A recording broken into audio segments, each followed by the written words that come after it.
Ito, ano to, 2 kilo lang. Hindi ko dinamihan yung rice nila ngayon kasi nga may hero nagbigay. Siya nga pala, thank you dun sa nagbigay kagabi sa akin ng dog food ah. Wow.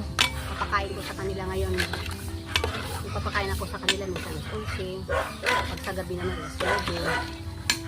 Kasi sa gabi mo, sa hapon meron itong sideline kaya pwede nga.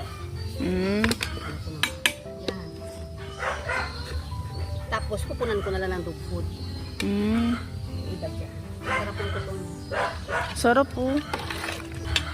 Tapos papalamigin mo yan, ate. Palalamigin ko pa yan.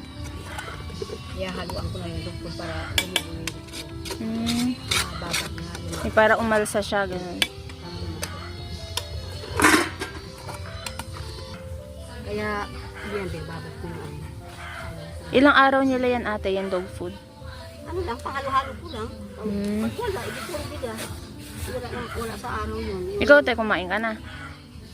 Nagkape pa lang ako. Paano.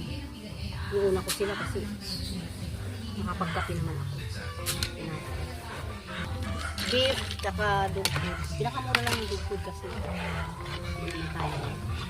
Salamat pala dun sa ito ng dog food. Gusto nila yung may sabaw-sabaw pala.